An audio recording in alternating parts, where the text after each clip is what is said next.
Bonsoir à tous, très heureux de vous accueillir dans ce live spécial dédié à l'ESP, la grande école de psychologie. On est ensemble pendant 1 heure et on va essayer de tout vous dire. Voilà, vous serez incollables sur cette grande école à l'issue de ce grand live. On va parler de pédagogie, d'ouverture à l'international, de programmes, mais aussi de la vie étudiante, parce que c'est très important pour savoir comment on vit cette année et ces années riches en enseignement. Et puis on parlera même de ce qui vous attend après, les débouchés possibles pour cette grande école. On a plein d'invités qui vont répondre à nos questions en plateau. N'hésitez pas aussi à poser toutes vos questions dans le live. Les équipes seront là pour y répondre. Et puis nous aussi, on se fera le porte-voix de certaines de vos questions. L'idée, c'est que à la fin de cette heure, vous ayez une vision globale de ce que c'est que l'ESP. Alors, on va attendre gentiment que vous nous rejoigniez en nombre sur ce live. On va attendre que nos invités se préparent parce que je sais qu'ils ont envie de répondre à toutes vos questions et à toutes nos questions. Et on va commencer justement par un premier reportage parce qu'il y aura plein de reportages dans ce live. Le premier reportage va nous présenter de manière formelle ce que c'est que l'ESP, à quoi ça ressemble. Bref, où vous irez peut-être passer les prochaines années de vos enseignements personnels. Regardez ce premier reportage, on revient dans un instant avec tous nos invités.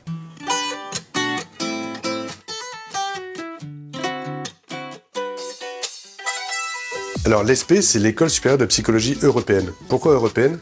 Parce que dès le début, nous voulons que cette école ait une dimension internationale. Notre idée, c'est de s'inspirer du modèle nord-américain avec beaucoup plus de pratique. L'idée, c'est de former vraiment des gens qui, à la sortie de l'école, sont opérationnels. À la Défense, c'est vachement pratique. Il y a beaucoup d'opportunités autour, donc c'est beaucoup plus motivant en fait pour les cours, ça n'a rien à voir. Vous êtes en terminale, vous êtes intéressé par la psychologie, vous pouvez rejoindre notre bachelor. C'est un programme assez particulier puisque en première année, on vous demande d'être bénévole dans une association. Deuxième année, après les cours, vous avez un stage à faire en entreprise, donc plutôt dans les ressources humaines. Troisième année, on vous demande de faire un stage de psychologie clinique. Ça veut dire qu'au bout de ces 3 ans-là, vous aurez vu les différents champs dans lesquels vous pouvez vous spécialiser derrière en master. Pour entrer dans le bachelor international, c'est hors Parcoursup, directement sur le site de l'école, juste après le bac. Première année, c'est ici, avec à peu près 40% des cours en anglais. Deuxième année, Université de Portsmouth en Angleterre. Troisième année, dans un de nos pays partenaires. Ça peut être en Espagne, en Colombie, en Hollande, en Angleterre, en Irlande. Et à l'issue de ces 3 années, vous allez pouvoir aller en master dans l'un de nos masters ou Master of Science.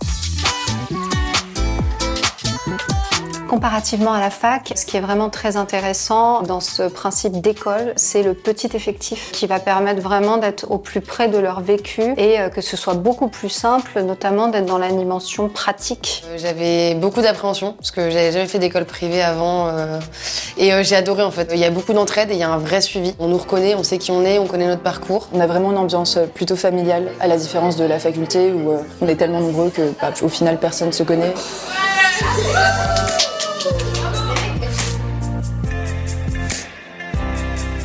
Nos chargés d'enseignement sont aussi des apporteurs d'opportunités. Ils les connaissent, nos étudiants, ils vont pouvoir les aiguiller et peut-être les renseigner ou leur dire que tel ou tel secteur est peut-être plus à même de convenir à un étudiant qu'à un autre, etc. L'accompagnement personnalisé, c'est quelque chose qui me tient à cœur, surtout avec des effectifs de taille très humaine. Il faut être exemplaire et montrer effectivement que les dimensions humaines est un point très important.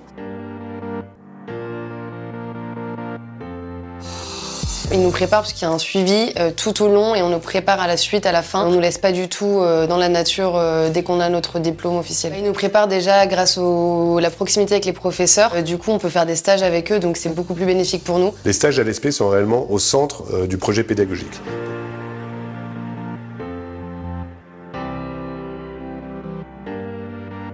Franchement, venez à l'ESP, c'est une super école et on s'amuse bien. Voilà, on rentre dans le vif du sujet. On va commencer à échanger avec nos invités. N'oubliez pas, il y a le live dans lequel vous pouvez poser toutes vos questions. On sera un plaisir d'y répondre. Merci à vous 3, en tout cas, d'être nos premiers invités pour cette heure. Je vous présente nos 3 intervenants. Renaud Martelon, bonsoir. Merci beaucoup. Vous êtes directeur général de l'ESP. Et on va avoir aussi plein de questions à vous poser pendant ce live. Jean-Denis Blanc, bonsoir. Vous êtes directeur des programmes. Et puis, à l'heure du digital et de la communication, évidemment, on ne pouvait pas ne pas en parler avec la chargée de la communication digitale, Kaola Hanser, qui est avec nous. Bonsoir. Bonsoir. Merci à tous les 3. Je commence avec vous, Renaud. Donc, je le rappelle, vous êtes directeur général de l'ESP. Comment est-ce que vous pourriez décrire la vision globale de votre école aujourd'hui ? Alors, ce qu'on a voulu faire avec cette école, c'est vraiment proposer une pédagogie qui mêle à la fois de la pratique, de l'international et surtout une vie étudiante qui soit au plus proche des attentes des étudiants, c'est-à-dire à la fois des petites promotions et des associations étudiantes dynamiques. C'est vrai que la psychologie, elle est partout aujourd'hui, on a l'impression, on en parle en tout cas de plus en plus. C'est quelque chose qui est très important dans la sphère privée comme dans la sphère professionnelle. Donc j'imagine que vous avez trouvé un nouvel essor avec cette place très très très forte et très importante. Alors, dans les programmes qu'on a, on a notamment un programme qui est vraiment orienté vers l'entreprise, c'est-à-dire psychologie entreprise, qui est effectivement quelque chose, un champ de la psychologie qui mérite en tout cas d'être plus creusé. Après, on a des champs plus traditionnels de la psychologie dans les programmes, mais effectivement, le champ psychologie entreprise est vraiment un champ qu'on voulait creuser et qu'on propose à travers de l'ESP. Je crois qu'en tout cas, vous êtes allé dans cette école depuis quelques années, mais pas très très très longtemps. Donc c'est vraiment vous accompagnez évidemment l'essor de cette grande école et vous le faites avec toutes vos équipes de manière intense tout au long de l'année. Ça a changé là depuis quelques années, depuis les crises qu'on a eues comme le Covid et des choses comme ça. Vous sentez qu'il y a une appétence particulière pour ces métiers-là? Ce qui est sûr, c'est effectivement, ça fait un certain nombre d'années que je suis dans l'enseignement de la psychologie et ce que je perçois, c'est à la fois que les jeunes sont beaucoup plus utilisateurs de soutien en santé mentale. C'est-à-dire qu'avant, il pouvait y avoir une certaine réticence à aller consulter. Et maintenant, les jeunes, on voit qu'au contraire, sont beaucoup plus libres et sont demandeurs finalement de soutien. Et surtout, je vois en entreprise, c'est-à-dire que la dimension humaine, on voit bien qu'avant, il y avait une grande importance qui était faite à la performance. Maintenant, on commence à mesurer que la performance, elle peut aussi passer par aider les équipes à aller mieux, à se sentir mieux et à développer des compétences, des soft skills qui leur permettent derrière d'être plus efficaces dans leur poste. Et c'est quelque chose de très important, c'est qu'on en parle maintenant, de santé mentale, on en parle un peu partout, on en parle sur les réseaux sociaux, on en parle partout. Je pense notamment au livre de Nicolas Demorand qui a fait pour beaucoup aussi, qui est sorti il y a quelques jours. Donc voilà, c'est quelque chose qu'on verbalise et qu'on ne verbalisait pas avant. Jean-Denis Blanc, vous êtes directeur des programmes, je le rappelle. Comment sont pensés justement tous les programmes de l'ESP pour répondre à ces attentes nouvelles? Peut-être même, on pourrait dire. Effectivement, on est face à des attentes nouvelles. La première manière de concevoir les programmes, c'est de se dire quels sont les métiers d'aujourd'hui, mais quels sont les métiers de demain, et quels sont les futurs enjeux auxquels vont être confrontés nos étudiants. Donc, les programmes sont d'abord conçus dans cette logique-là. Après, on a aussi la volonté d'inclure énormément de pratiques dans des programmes en psychologie qui sont historiquement plus théoriques. Donc, un vrai équilibre pratique-théorique en incluant de la pratique assez tôt dans le cursus. Et c'est des programmes aussi qui sont conçus pour être vraiment dans l'excellence académique, donc au maximum des standards que nous demande à la fois la France, mais aussi international. Vous sentez que les étudiants, ils ont des attentes particulières, des demandes peut-être même, quand ils rentrent dans l'école et qu'ils espèrent retrouver dans ces programmes? Alors c'est vrai qu'en psychologie, il y a toujours quelque chose qui motive profondément les étudiants dans leur vécu. Et donc l'attente est souvent personnelle par rapport à un vécu personnel. Mais il y a donc il y a une attente souvent qui est introspective, mais aussi une épistémologie, donc un vrai amour de la connaissance, de la compréhension vraiment du comportement humain, qui est souvent projeté dans une logique d'aide. Donc mieux comprendre pour mieux aider. Avec de la bienveillance et avec un accompagnement de tous et de toutes, et ça se fait à tous les échelons, y compris en termes de communication, parce que justement il faut faire passer ces messages, il faut expliquer ce que c'est que cette école, ses valeurs, et les canaux sont pléthore. Enfin, il y en a plein, notamment avec les réseaux sociaux. Vous devez être bien occupé, Kaola. Effectivement. Nous, ce qu'on essaye de faire à l'ESP, c'est vraiment de partager nos valeurs. Je travaille aussi avec Jean-Denis Blanc pour démocratiser la psychologie, expliquer des concepts beaucoup plus simples pour les personnes qui s'intéressent, qui sont encore au lycée, qui ne savent pas quoi faire plus tard. Et surtout sur les réseaux sociaux, on joue vraiment sur l'aspect vie étudiante, comment sont nos étudiants à l'école, et vraiment pour intéresser les plus jeunes. Mais ça doit être compliqué parce que j'imagine que quand on s'adresse, vous disiez, à ceux qui sont au lycée, ils n'ont pas forcément les mêmes outils de communication que ceux qui sont peut-être en fin d'études à l'ESP, même s'il n'y a pas forcément 20 ans qui séparent les deux. Mais enfin, c'est vrai que j'imagine qu'il doit falloir jongler et s'adapter. Exactement. Je sais que les jeunes sont plus présents sur TikTok et ceux qui sont en fin d'études sur Instagram. Donc on essaie de varier les contenus. Donc sur TikTok, des vidéos un peu plus ludiques pour attirer les jeunes, et sur Instagram des concepts un peu plus institutionnels, pour vraiment montrer notre sérieux et montrer que notre école vaut le coup de venir. Exactement. Et les parents, j'imagine qu'il doit falloir aussi les rassurer, parce qu'on le voit souvent aujourd'hui, les parents, ils accompagnent beaucoup les enfants, notamment dans les salons d'orientation, on l'a vu il y a quelques temps. C'est les enfants qu'il faut rassurer ou c'est les parents? Les deux. Les deux, surtout les étudiants qui sont encore au lycée sont beaucoup accompagnés par leurs enfants, par leurs parents. alors que ceux qui sont en master, ils sont déjà un peu autonomes et ont pas besoin de leurs parents. Donc nous, même si sur les réseaux sociaux on communique aussi sur les salons, sur les journées portes ouvertes, les parents sont là, sont présents, accompagnent leurs enfants. On est vraiment là pour les rassurer. Et voilà. Oui, allez-y.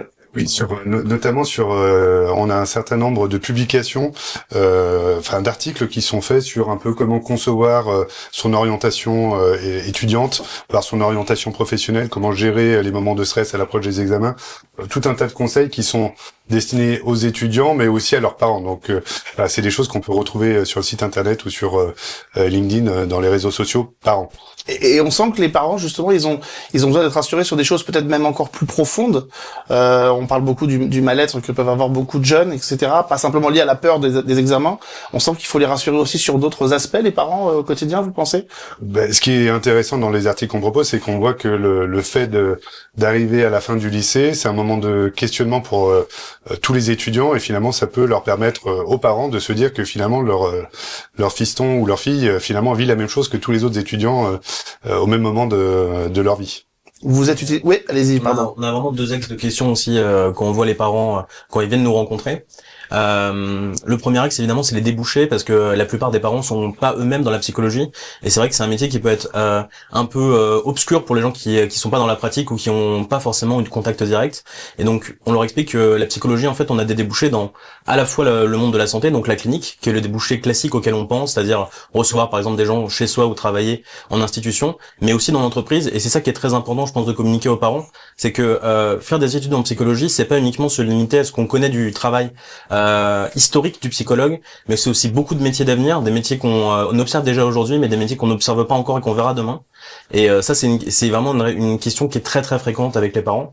Et la deuxième qui est vraiment aussi très fréquente, c'est la question de la reconnaissance. Nous, on est une école qui est assez jeune, donc on a encore énormément de choses à prouver. Et c'est normal, on fera tout d'ailleurs pour prouver à travers le chemin classique, traditionnel et difficile, mais qui est difficile pour de bonnes raisons, qu'on est une école qui est largement au niveau, voire plus que des standards attendus, et qui répond à la fois aux demandes de la profession de psychologue, de tous les domaines de la santé, et également des domaines académiques et ministériels. Quand je vous entends, j'ai l'impression qu'il a fallu changer peut-être un peu le regard que les gens avaient sur la psychologie. Je vais pas faire le vieux de la vieille, mais moi quand je suis rentré en fac, souvent on disait il y a deux voies dans lesquelles on va quand on ne sait pas forcément quoi faire, c'est l'histoire géo ou la littérature, et puis c'est la psycho. Et on sent le droit et les lettres. Il y a le droit et les lettres aussi, c'est vrai. Non mais voilà, souvent c'était les deux virages, et on sent qu'aujourd'hui la psychologie, le bien-être mental, etc., tout ça, ça a pris une place très importante dans la vie de tout le monde, mais que le regard a pas forcément changé dans les anciennes générations. Je pense qu'il y a des décalages générationnels. Moi, si je me réfère à la génération par exemple de mes parents, de mes grands-parents, aller voir un professionnel de la santé mentale, c'était parce que forcément on était fous, on avait un problème grave.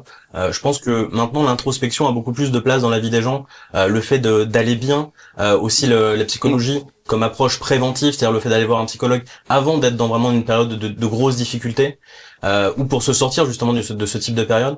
Je pense que ça s'est quand même beaucoup démocratisé, ça fait moins peur aux gens, et ça leur permet d'avoir plus facilement accès aux soins, et donc in fine d'aller mieux. Donc c'est quand même quelque chose qu'on observe beaucoup, même sur un cycle de 20 ans. On voit que faire appel à des professionnels de la santé mentale, qui vont des psychiatres aux psychologues, pour le coup c'est quelque chose qui est beaucoup moins tabou, plus accessible, banalisé dans le sens positif du terme.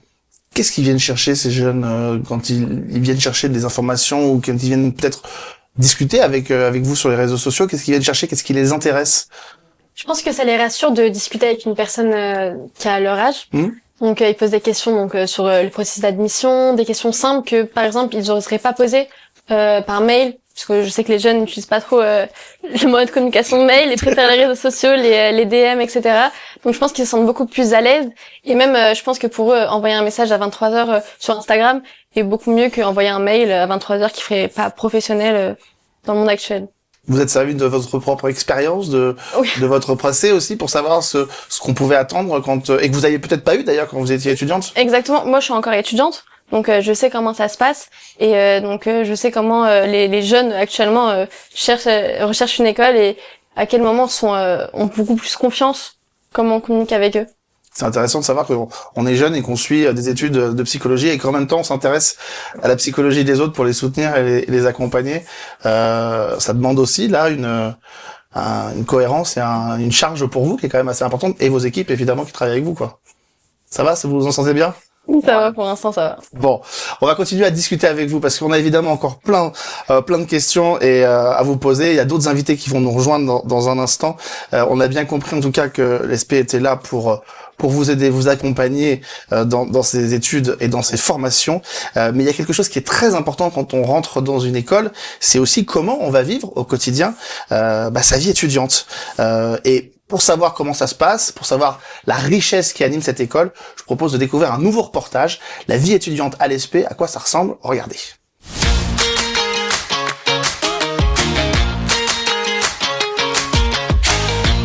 La vie associative, c'est aussi un endroit où on apprend à travailler en équipe, on apprend à travailler en projet, on apprend une dimension commerciale. Toute cette partie-là participe à la montée en compétence des étudiants dans un cadre où ils font ce qu'ils aiment.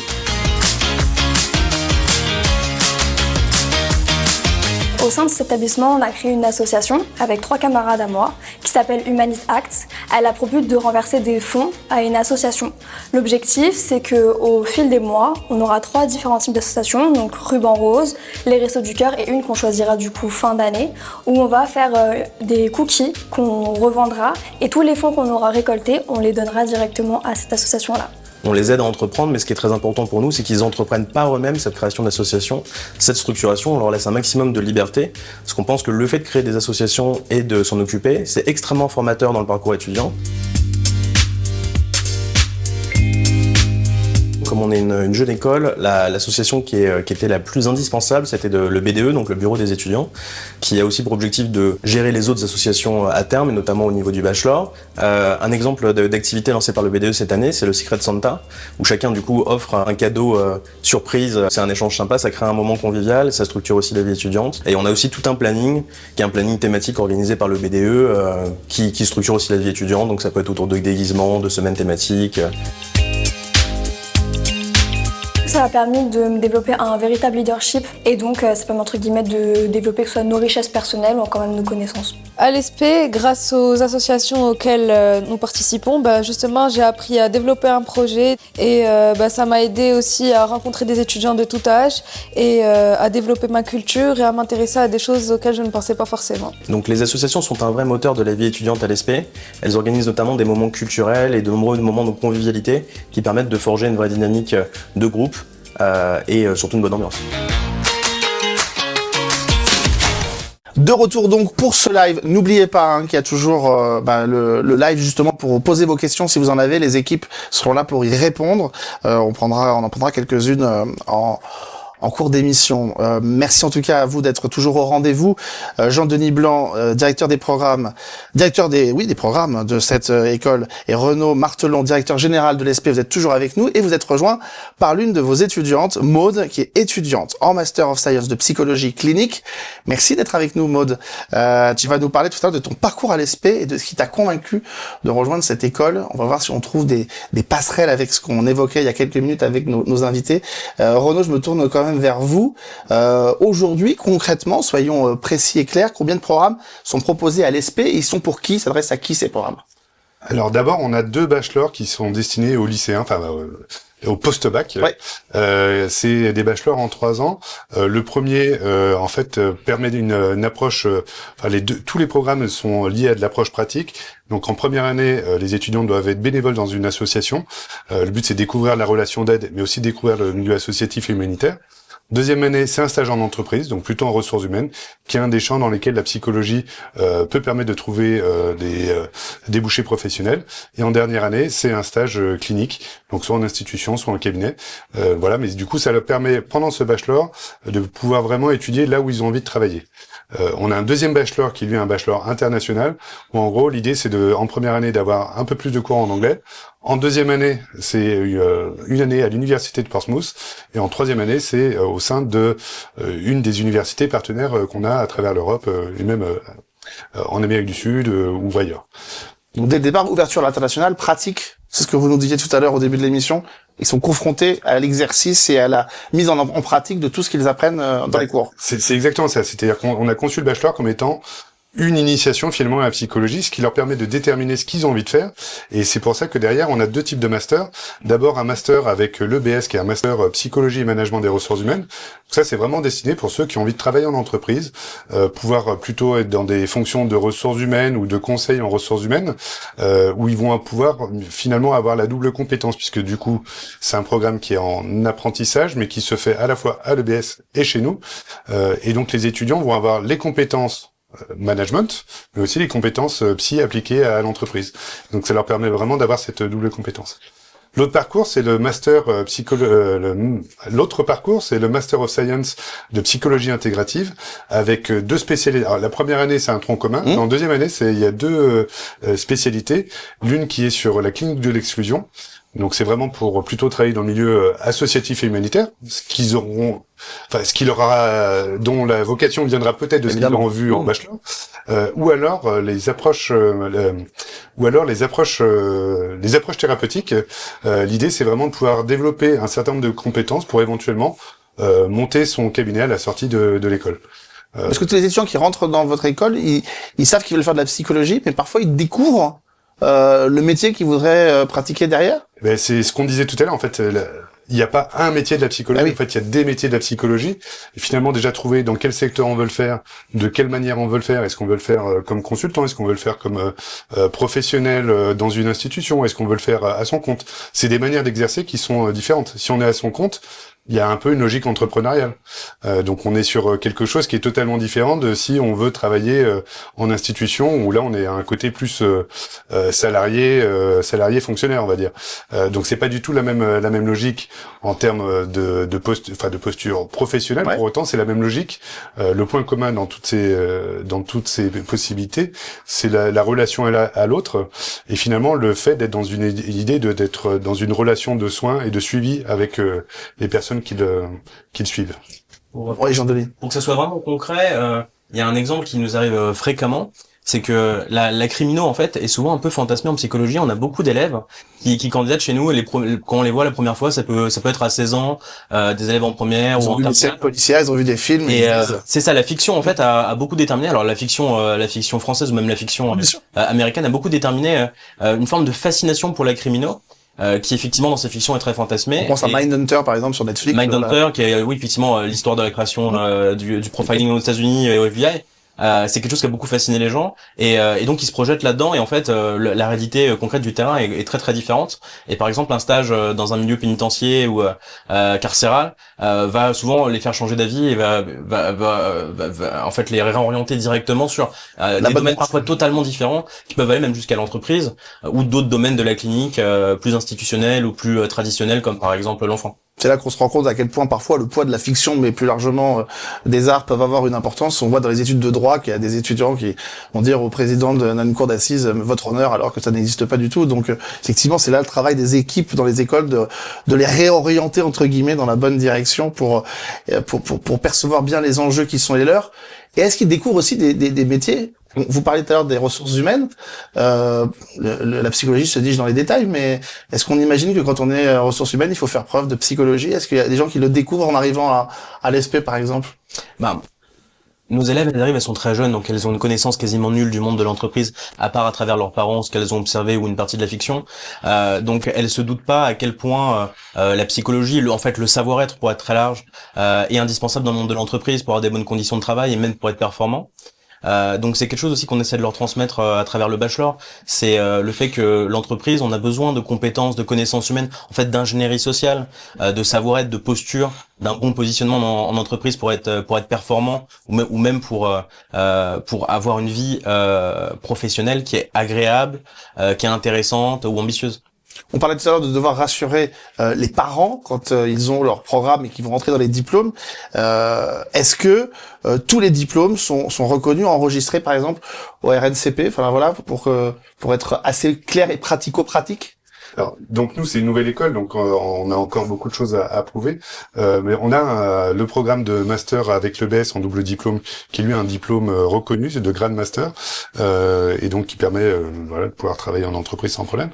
Pour la partie psychologie clinique, effectivement, c'est un processus qui demande du temps avant de pouvoir demander la reconnaissance.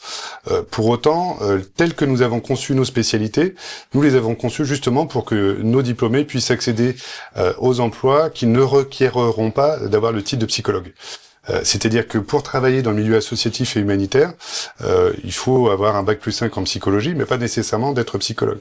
Pour monter son cabinet, ce qui est le cas d'à peu près de 25% des étudiants diplômés de psychologie, 25% ouvrent leur cabinet sans pour autant avoir jamais été formés à monter son cabinet. Chez nous, ils sont formés à le monter. Et donc, en l'occurrence, ils pourront aussi monter leur cabinet s'ils le souhaitent. Ou travailler dans les institutions privées qui ne demandent pas forcément le titre de psychologue.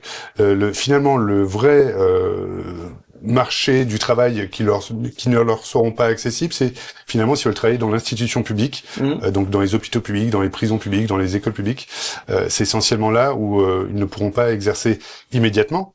Après, nous, comme l'objectif est d'avoir la reconnaissance sera rétroactive et nos étudiants devraient pouvoir bénéficier du titre de psychologue in fine. Mais ça veut dire que vous pouvez les accompagner aussi, par exemple, pour poursuivre des études, peut-être renforcer un petit peu leur connaissance, que vous les accompagnez jusque dans ces niveaux-là. On voit bien que l'assertion, là, vous l'avez facilité pour entrer dans le milieu du travail, mais est-ce qu'en poursuite d'études, ça se passe aussi de la même façon? Vous les aidez, vous les accompagnez? Alors ça, on en parlera peut-être tout à l'heure dans le Career Center, mais effectivement, déjà, on les accompagne dans le sens où on leur demande de travailler sur eux-mêmes ce qu'ils ont envie de faire. Parce que ça, c'est vraiment l'aspect le plus important, c'est déjà déterminer ce qu'on a envie de faire, ce qui est pas forcément évident. Alors à 17 ans, c'est sûr, mais même à 25, une fois qu'ils sont plutôt à la fin du parcours, on peut se dire, en fait, moi j'ai bien aimé travailler avec les enfants, mais j'aime bien aussi les adultes, mais j'aime bien aussi la victime. Donc il y a tout un travail à faire pour essayer de déterminer finalement ce qui est le plus aussi adapté par rapport aux stages qu'ils auront fait. Parce qu'on n'a pas parlé des stages, mais c'est vrai c'est important aussi.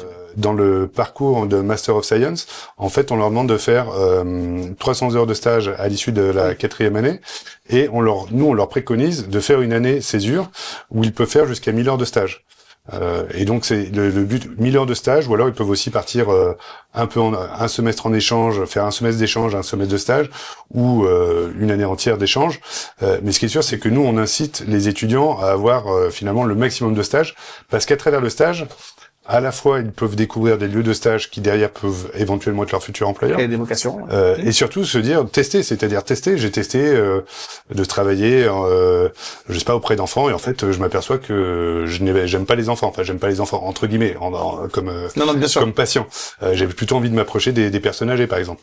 Donc c'est le stage a aussi cette vocation-là de pouvoir tester des choses et de se dire finalement, je suis fait pour ça, ou faut que je trouve un deuxième plan. En gros, faire en sorte qu'il n'y ait pas de mauvaises surprises pour vos étudiants, qu'ils soient vraiment au fait de tout ce qui les attend quand ils vont rentrer sur le marché du travail. C'est ça qui est hyper important et qu'ils ont dès la première année avec ces multiples expériences que vous leur proposez. Exactement. Oui, et pour revenir sur la logique de la reconnaissance, que c'est vrai, c'est une question qu'on a fréquemment. Nous, pour être très clair et transparent, c'est très important pour nous de pouvoir décerner un Master 2 en psychologie et le titre de psychologue, parce que moi-même en tant que psychologue, je vous le dis, c'est très important ce titre pour la légitimité dans l'histoire de la profession. Donc on n'a absolument pas l'ambition de ne pas le décerner. Ce qu'on vous explique, c'est qu'on aura plusieurs phases dans la construction de l'école et dans son développement. Notamment une phase où on ne pourra pas le décerner parce que c'est un processus long et qui doit être long et difficile pour pouvoir protéger aussi la profession de psychologue. On en a tout à fait conscience, et à la fois nous et nos enseignants, on est tous psychologues, l'extrême majorité sont praticiens, et on veut s'inscrire dans cette histoire aussi de la profession qui est de protéger, de rendre encore plus légitime la profession par le titre et par ses pratiques. Et j'allais dire, finalement, nos jeunes diplômés seront dans la même situation qu'un psychologue espagnol ou italien qui arrive en France et qui veut s'installer. La reconnaissance, même d'un pays à l'autre, est pas toujours simple. C'est un processus où il faut faire des demandes qui sont pas automatiques. Pour autant, ces personnes-là peuvent exercer en France, pas forcément sur le scope entier des métiers de la psychologie, mais sur un certain nombre de métiers. C'est ceux-là qu'on qu'on vise. Bah écoutez, vous me faites marrance parce qu'il y a une question qui était arrivée. Alors je vais la poser avant qu'on s'intéresse évidemment à Maud, mais il y a Zoé qui nous demandait si justement les diplômes sont reconnus à l'international aussi. Alors vous me disiez que c'était difficile peut-être de faire certains trajets. Voilà, comment ça se passe pour vos étudiants? Alors, en l'occurrence, c'est comme que ça soit en Europe et aux États-Unis, selon les pays, la réglementation peut être différente. On peut être psychologue en Espagne au bout de 4 ans. Par contre, on ne peut pas exercer en hôpital si on n'a pas fait un master 2. Donc voilà, en Espagne, c'est comme ça. En Europe du Nord, ça va être, il faut avoir un doctorat. Donc là, c'est encore d'autres études. Et finalement, la reconnaissance d'un pays à l'autre n'est pas automatique et passe par des processus de reconnaissance, par des demandes presque individuelles. Pour autant, nous, l'objectif, c'est que un maximum d'étudiants puissent faire des semestres à l'étranger, voire on a l'ambition aussi de développer des doubles diplômes avec des universités étrangères. On essaie de faire en sorte que l'installation à l'international soit le plus simple possible. Mais elle n'est pas automatique. Elle n'est pas automatique, il y a des démarches à faire. Et c'est le cas pour nous, comme pour toutes les écoles ou universités en psychologie. Bon, on a beaucoup parlé des étudiants, mais il faudrait quand même qu'on en entende une. Maud, merci d'être avec nous et d'être venue. Je rappelle que tu es étudiante en Master of Science de psychologie clinique. On a parlé de différents profils de gens qui arrivaient à l'ESP. Tu étais quel type de jeune étudiante avant d'y arriver? Qu'est-ce qui t'a donné envie de rejoindre cette école? J'ai tout d'abord commencé, on va dire, mes études de psychologie par une licence, comme la majorité des étudiants. J'ai fait ma licence à l'université. Ma faculté était d'obédience psychanalytique.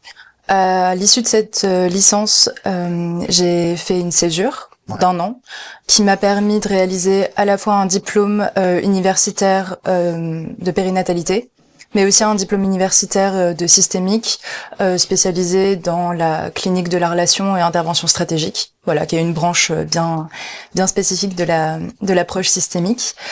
Et cette césure m'a aussi permis de réaliser un stage de 6 mois en clinique, en hôpital psychiatrique et au CMP. Donc parcours plutôt costaud, chargé. Oui. Tu savais ce que tu voulais faire en rentrant à l'ESP ou pas? T'avais déjà une petite idée? Oui, c'est vrai que le domaine de la périnatalité m'a toujours intéressée, le fait de travailler à la fois avec les mamans, mais aussi les couples et évidemment les enfants m'a toujours beaucoup attirée. Le fait d'avoir fait de ce fait ce diplôme universitaire a renforcé à la fois mes savoirs, mes compétences, mais aussi le fait que c'était vraiment ce qui m'intéressait pour plus tard. Et alors, pour illustrer un peu les échanges que nous avions il y a quelques minutes, l'ESP, ça t'a conforté dans ce que tu avais envie de faire, ça t'a confirmé, ça t'a assuré, ou est-ce que ça t'a fait peut-être douter par moment, ou est-ce qu'il y a des cours qui t'ont vraiment marqué, qui t'ont dit non, en fait, je suis dans la bonne direction, j'y vais, je continue? Pour le coup, ça m'a vraiment, le fait d'être rentrée à l'école et d'avoir découvert déjà cet univers, cette ambiance, j'avais jamais expérimenté avant le fait d'être dans une école, à la différence de la fac. C'est vrai que la grosse différence, c'est qu'à l'école, en tant qu'élève, on est vraiment, on est pris en charge dans tous les sens du terme, que ce soit par nos enseignants, l'équipe pédagogique. Ils sont sécurisants. C'est beaucoup plus sécurisant. On a un suivi qui est individuel. En fait, en tant qu'étudiant, on existe à proprement parler. À la différence de là où on est à la fac, c'est un petit peu plus délicat. On est dans la masse. Voilà, on est un petit poisson au milieu d'un banc, donc oui, c'est plus compliqué. Donc là, c'est prédateur de la fac. Ouais, c'est ça. C'est ça. Donc c'est déjà très rassurant. Il y a aussi la qualité des cours et des enseignants qui confortent évidemment ce choix-là. C'est vrai que c'est très plaisant d'être, on va dire, d'avoir la chance d'avoir des enseignants non seulement qui pratiquent, mais on va dire qui sont passionnés en fait par ce qu'ils font et qui sont passionnés par la transmission. Parce que c'est quand même le but de l'enseignement. Et sur ce point-là, la pédagogie est vraiment un point fort de l'école. On sent qu'il y a vraiment, quand on écoute Maud, on sent qu'il y a une vraie charpente, il y a une vraie colonne, on sent que elle a pensé à ce qu'elle voulait faire, qu'elle le verbalise bien et tout. Pour rassurer aussi les gens qui nous écoutent, c'est pas le cas de forcément de tous les élèves. Donc, est-ce qu'on est les élèves entre eux, ils se soutiennent, ils s'entraident aussi parce que on a la certitude comme elle de savoir ce qu'on veut faire. Il y en a d'autres qui hésitent, qui peuvent se sentir face à des gens qui savent en se disant en doutant, en se disant moi je vais y arriver, est-ce que moi je vais être pareil. Est-ce qu'on a cette approche-là, respect? Je dirais que savoir ce qu'on veut faire en psychologie, c'est important ou pas, en fait, en fonction de dans quelle année on est aussi. Pas savoir ce qu'on veut faire les 2 premières années et attendre d'avoir l'expérience et de se confronter aux matières ou aux professionnels, c'est, on va dire, le classique, même c'est assez normal, en fait, d'être en doute, en questionnement. C'est un doute qui est plutôt constructeur.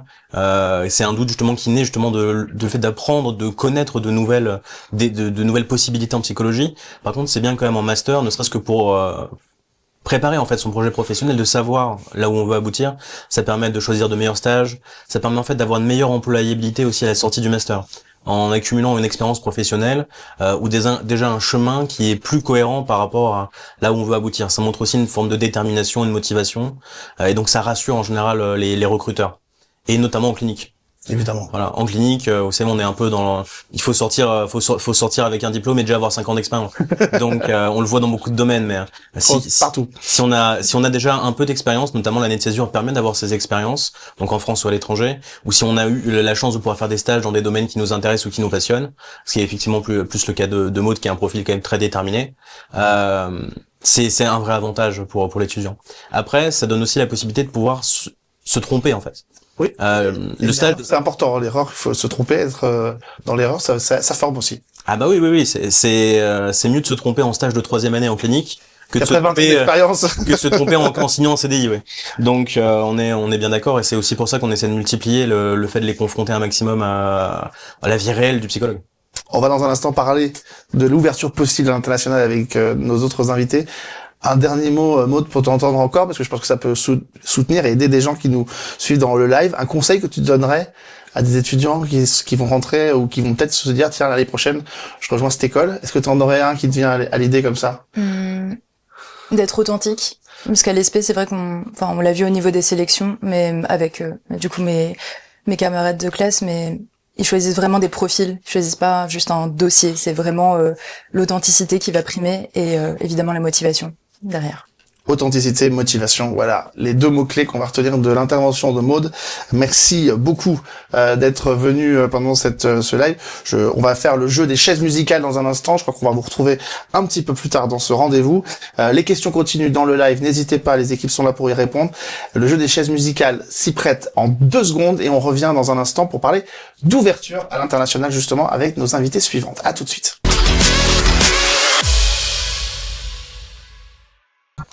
On poursuit donc ce live consacré à l'ESP. Le live est toujours disponible pour poser les questions. N'hésitez pas, on a vu qu'il y avait des questions qui remontaient un petit peu de temps en temps. Et on parlait justement d'ouverture à l'international. Parce que ça, je crois que quand on rentre dans une école, c'est une des questions qui attise les étudiants. Est-ce que je vais pouvoir partir à l'étranger pour continuer à apprendre?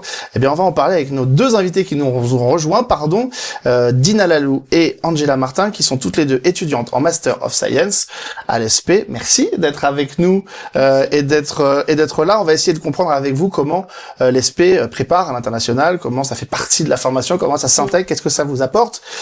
Je me tourne vers Dina pour commencer, parce que Dina, elle va partir, je crois, en échange universitaire en Colombie. Pourquoi la Colombie? Alors en fait, on a décidé d'aller en Colombie avec Angela parce que c'est une culture qu'on connaît absolument pas. On voulait pas forcément rester en Europe parce que la psychologie en général en Europe c'est un peu la même.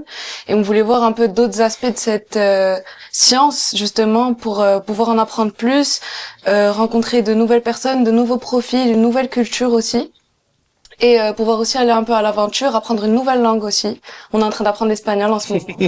Donc ouais, c'est génial. Mais pourquoi la Colombie spécifiquement? Il y a quelque chose qui vous intéressait particulièrement? Un peu tout ça. Vous parlez des séries, vous avez regardé Narcos? Enfin, qu'est-ce que ça fait c'est vrai qu'aussi il y avait le fait que ça soit une des meilleures écoles. On va à Los Andes du coup, qui est une des meilleures écoles d'Amérique latine. Donc effectivement, ça fait la différence. Et puis on est dans la capitale à Bogota, donc c'est vrai que ça vend quand même du rêve, les deux ensemble. Et alors, au-delà du fait de devoir apprendre l'espagnol et de se préparer à partir, comment on organise un échange à l'international? Comment ça se prépare en amont? Alors déjà, c'est super sympa en fait de la part de l'école de nous avoir mis très rapidement en disposition des cours d'espagnol. Du coup, là, on fait des cours une fois par semaine, voire deux des fois. Aussi, on nous a envoyé les programmes des écoles pour un peu savoir comment ça se passait, choisir les cours, etc. On nous a parlé des visas. Parce que moi, je suis quand même étudiante étrangère à l'ESP, donc on s'est penché un peu sur tout ça. Et aussi pour voir un peu les inscriptions, savoir ce qu'ils demandent, le certificat de langue qu'on demande. Et je pense que c'est tout, hein. C'est tout bon. Et je disais que tu étais étudiante étrangère à l'ESP. Qu'est-ce qui a... Rebondissez sur la question qu'on a posée tout à l'heure à Maud, mais qu'est-ce qui t'a donné envie justement de venir étudier à l'ESP Bah alors déjà, la qualité de l'enseignement est extraordinaire. C'est vraiment pas pour saucer l'école, mais c'est réel. La qualité des professeurs, l'enseignement, le fait qu'ils soient vraiment là pour nous aussi. Le côté pratique aussi qu'on fait, on fait énormément de pratiques à l'ESP. On a énormément d'examens qui sont pas des examens à l'écrit, mais des examens pratiques qui comptent beaucoup. C'est beaucoup de pourcentage dans notre note finale. J'ai trouvé ça extrêmement intéressant parce qu'en fait, je vois la différence avec l'université et c'est qu'en fait, c'est beaucoup de théorie et quand on sort, on sait pas vraiment comment agir avec un patient. Oui, il y a les stages, mais c'est absolument pas pareil. On n'est pas vraiment suivi par des professionnels dans la vie active, mais aussi avec le théorique. Donc en fait, l'ensemble des deux, c'est ce qui m'a le plus attiré vers l'ESP. Parce que Jean-Denis, on parle de l'échange international et du fait de pouvoir partir. Et c'est vrai que spontanément, on se dit, bah voilà, je suis dans mon école et je pars me former à l'étranger. Mais il y a aussi le mouvement inverse, finalement, dont elle fait partie. Le fait qu'on décide de partir de son pays pour venir travailler dans une grande école. Donc comment ça s'organise au sein de l'ESP, ces échanges dans le monde entier, plus généralement, j'imagine, avec des écoles à l'étranger, mais comment ça se passe? Comment vous le soutenez? Dans le cadre d'INA, on est dans le cadre d'intégrer en fait la formation initiale, donc du coup, c'est une équivalence. En l'occurrence, d'INA avait validé les ECTS de la licence de psychologie, donc elle pouvait tout à fait prétendre à un master. Donc il y a aucune problématique là-dessus. Après, on a des cas qui sont spécifiques, mais je vais pas vous faire l'inventaire de tous les pays. Mais évidemment, il y a une logique d'équivalence, une logique de validité en fait des diplômes et d'équivalence des savoirs et des apprentissages. Donc en fait, sincèrement, nous on pense qu'il n'y a pas de politique spécifiquement à avoir en fonction de là où viennent les étudiants. On les accueille tous pour créer un nouveau collectif et c'est ça qui est important en fait. Mais c'est intéressant parce que la Colombie, alors c'est certes un pays qui parle à beaucoup de gens, mais j'imagine que c'est pas forcément l'un des premiers choix auxquels on puisse penser quand on décide de partir à l'étranger. Il y a souvent les États-Unis ou l'Australie qui peuvent faire rêver. La Colombie, on entend souvent des étudiants d'ailleurs qui vivent dans ces pays-là et qui ont tendance à vouloir parfois en partir. On parlait justement avec la criminologie de un peu tuer le fantasme. En psychologie, c'est très important d'être dans le réel, notamment dans le rapport avec ses patients. Et nous, on l'est avec nos élèves. La Colombie a les meilleures universités de l'Amérique du Sud en psychologie, la meilleure qualité d'enseignement. Et nous, c'est pour ça qu'on veut les envoyer nos étudiants en fait, pour qu'ils aient les meilleurs cursus possibles, pour qu'ils soient vraiment imprégnés d'une autre culture, d'une autre pratique de la clinique. Nous, ça nous semble vraiment essentiel dans le recul qu'on doit prendre par rapport à sa propre pratique, de pouvoir observer ou même pratiquer dans des cultures différentes. Pardonnez-moi de vous poser une question qui va peut-être vous paraître bête, mais je me mets à la place des parents qui sont dans le live et qui se disent, mon Dieu, elles ont leur donné l'idée à mes enfants de partir en Colombie. Est-ce que vous les accompagnez aussi quand on va dans des pays comme ça qui peuvent entre guillemets faire peur à des parents, comment vous les accompagnez pour les rassurer au-delà du fait que ce sont les meilleures écoles du pays? Je peux vous promettre qu'elles vont pas être récupérées par les FARC. Ça va bien se passer. Donc on les accompagne d'un point de vue logistique, organisationnel. On a parlé des cours de langue qui du coup est un préalable aussi pour pouvoir partir dans un pays qui parle l'espagnol. Et on a aussi des supervisions qui sont spécifiquement en fait adaptées avec des professionnels qui ont l'expérience en fait de la psychologie à l'international, qui ont l'expérience du changement justement du dépaysement on va dire. Donc on a tout un dispositif qu'on va mettre en place avec elles pour la première fois pour justement les encadrer au maximum et surtout enfin nous c'est notre politique globale, on reste en fait disponible, c'est-à-dire on est toujours joignable et en fait s'il y a un problème on est aussi là pour spécifiquement trouver une solution. Ma question, elle paraissait bête, ou il a fallu rassurer vos parents, enfin, vous partiez encore. Rassurer les parents, ça fait partie du travail, hein. Évidemment. 23 et 25 ans, donc les parents, je pense, ils ont plus très peur pour nous. Moi, je sais que quand même mon père était très inquiété il m'a dit, tu veux pas choisir plutôt un autre pays? Ça ouais. Pas une Irlande ou je sais pas. Une Irlande, ouais. Mais c'est vrai que, en fait, déjà, le facteur université, joue énormément et je préférais ça plutôt que partir aussi en Espagne. C'est quand même deux cultures complètement différentes où l'Espagne, j'ai déjà pu aller. Je me suis dit que là, c'était vraiment se lancer dans le grand bain.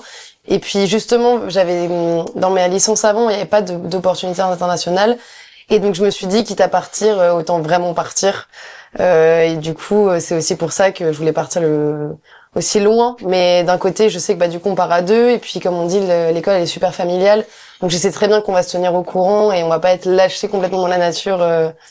Bon, puis bon, il y a pas des gens armés devant les écoles en permanence. Faut quand même rassurer les parents aussi. C'est quand même hyper important. Mais on sent quand même que, évidemment, quand on parle d'international, on parle de partir loin. On a envie d'aller plus loin que de pousser les frontières de l'Europe, où on peut aller en Espagne passer un week-end. Mais on sent que, en tout cas, vous êtes tous très structurés, les étudiants. L'international faisait partie de ton parcours. Tu l'as intégré dans ton parcours? Je sais que moi, dans tous les cas, je veux travailler en humanitaire, et donc je sais que en fait, ça devait faire partie de mon parcours.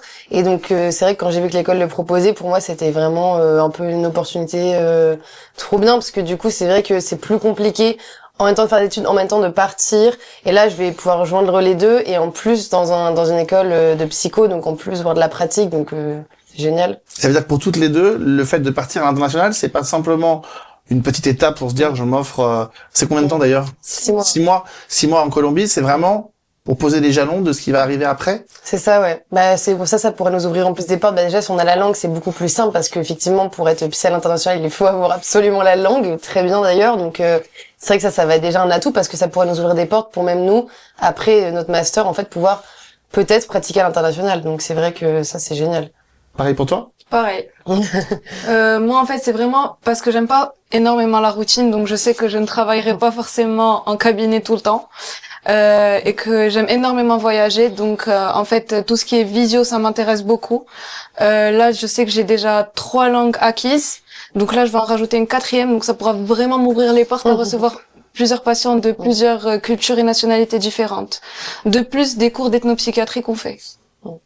Vous avez déjà combien de temps il vous reste d'études d'ailleurs ça? Là du coup on a pris le cursus en 3 ans, qui fait que du coup en fait l'année prochaine c'est l'année où on part du coup 6 mois de stage, 6 mois de international et on finit notre 3e année, donc il nous reste 2 ans à la fin de cette année. Donc c'est en 3 ans du coup. Ouais, donc c'est bientôt quoi, ça arrive vite. Tu sais ce que tu veux faire toi?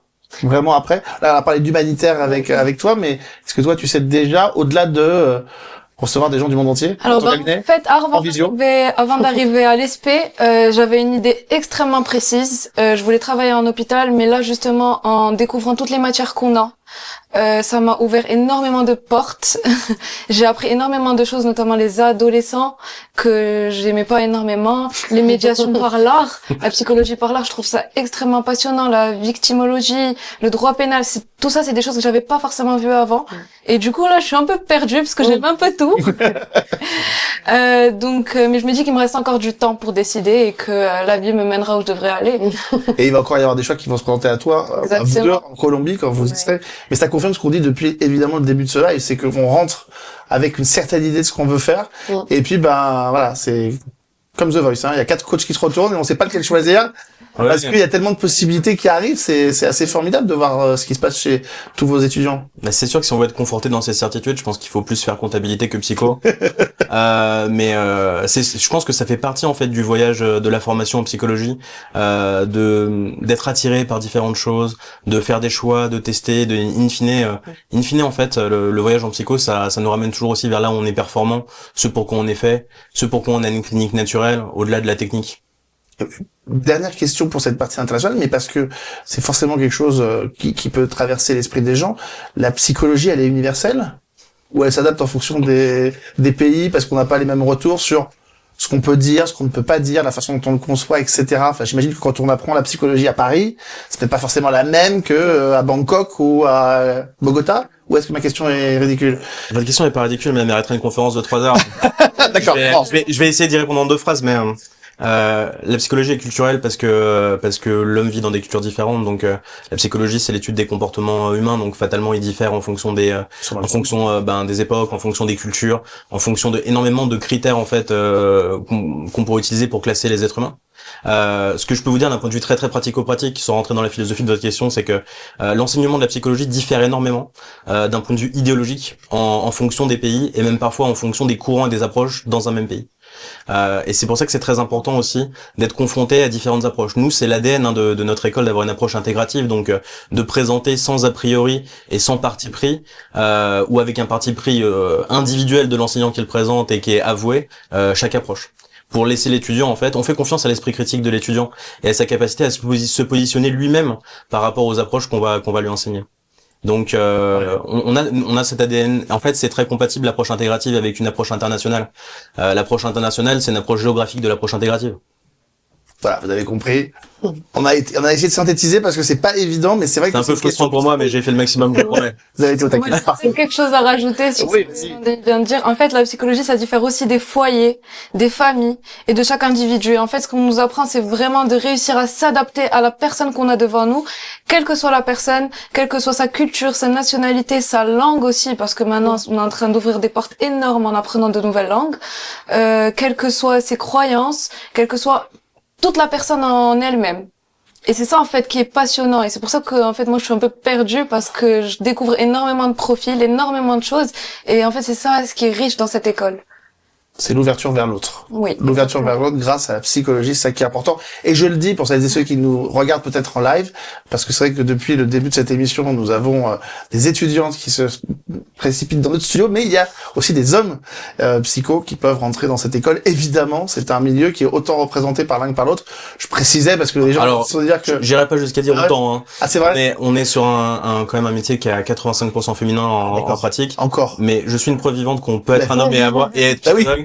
Mais c'est vrai qu'on est sous-représenté. C'est un métier tous les métiers de soins sont historiquement plus investis par les femmes pour des raisons culturelles. On va pas refaire l'histoire de la société occidentale, mais c'est encore très genré, quoi. C'est très genré, oui, comme les études d'ingénieur à l'inverse.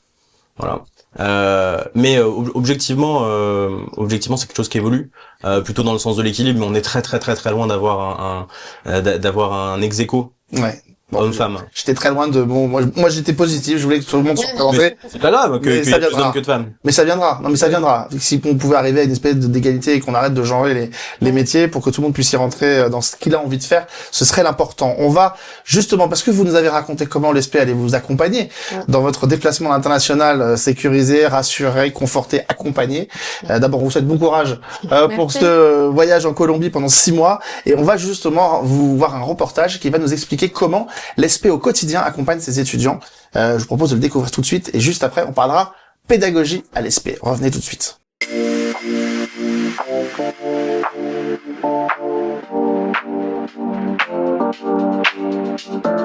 L'ESP mise vraiment sur un accompagnement personnalisé de chaque étudiant. On s'assure à ce qu'il ait un suivi par les professeurs, par l'administration. C'est vraiment une école à taille humaine où les étudiants se retrouvent. C'est vraiment une ambiance très familiale. Tout le monde est là pour se soutenir, etc. Que ce soit envers l'administration ou les professeurs ou les étudiants entre eux-mêmes. J'ai bénéficié d'un suivi personnel qui a permis de comprendre mes faiblesses et de voir mes différents types de progression. Ça a permis de gagner grandement en confiance en moi. L'accompagnement personnalisé, c'est quelque chose qui me tient à cœur, surtout avec des effectifs de taille très humaine. D'abord, dans une école de psychologie, le facteur humain et la dimension humaine sont très importants. On est toujours en train de travailler avec d'autres personnes, d'autres personnalités qui sont différentes et dont il faut appréhender la manière dont ils vont fonctionner, faire de l'empathie, essayer de comprendre pourquoi il a dit ça. Donc je pense que c'est la base du métier. Ce qu'on essaye de faire, c'est de vraiment faire un suivi personnalisé pour les étudiants, qui c'est vraiment un espace où ils peuvent échanger sur leurs projets pro, mais on prend aussi en considération vraiment leur bien-être. C'est important de vraiment accompagner les étudiants, aussi leur ôter des doutes parfois sur leurs compétences, l'avenir, les compétences dont ils ont besoin et la crainte de potentiellement ne pas les avoir. Il y a beaucoup d'entraide et il y a un vrai suivi. On nous reconnaît, on sait qui on est, on connaît notre parcours.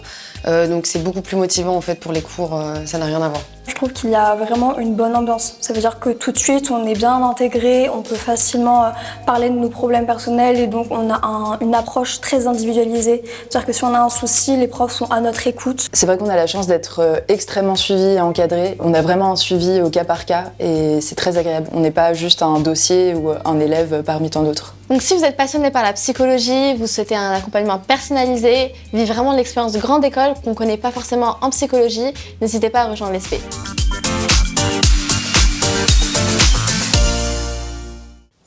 On poursuit ce live. Merci d'être toujours au rendez-vous. Je vous le rappelle, n'hésitez pas à nous poser des questions. S'il y a des questions qui vous viennent dans le live et dans le chat, les équipes y répondront. On va parler pédagogie et on va parler notamment aussi de psychologie intégrative dans un instant avec notre invité Jean-Denis qui est toujours à nos côtés, directeur des programmes à l'ESP, et Maude est revenue dans le studio.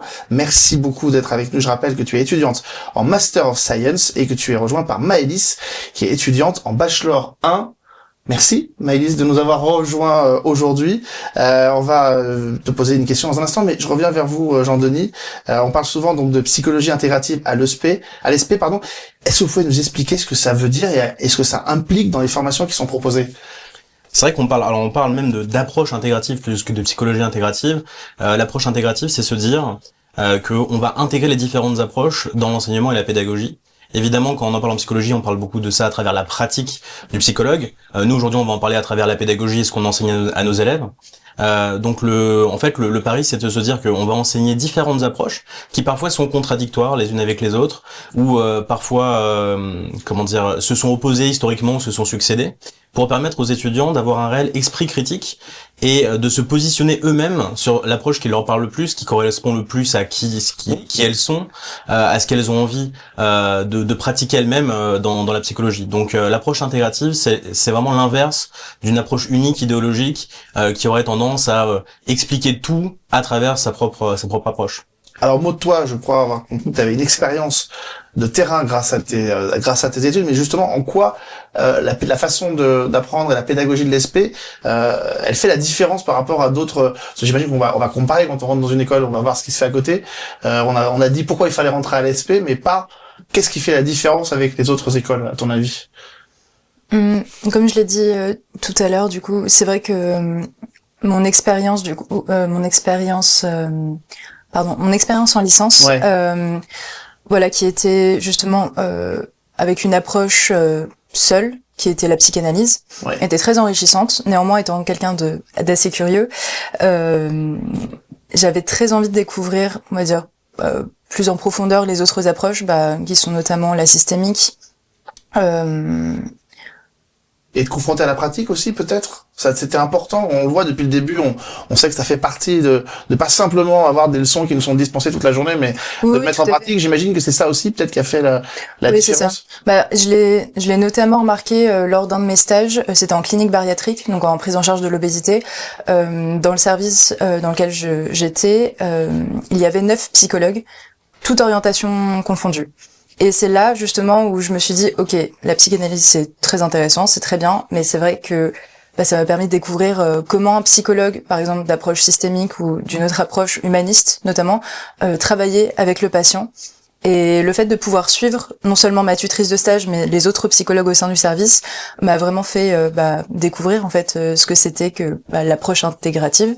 Je savais pas forcément qu'on pouvait donner ce nom-là à cette approche-là, et donc lorsque j'ai découvert l'école et que j'ai lu justement que c'était d'approche intégrative, c'est ce qui m'a le plus séduite pour le coup. En gros, t'avais envie de faire ça, mais tu savais pas que ça pouvait s'appeler comme ça et se verbaliser, se matérialiser de cette façon-là. Et surtout que ça existait de cette façon-là, parce que c'est vrai qu'en France, j'avais jamais vu auparavant une école, ou en tout cas même à l'université, une faculté qui proposait un enseignement du coup intégratif, où on allait voir justement toutes les orientations de pensée possibles en psychologie.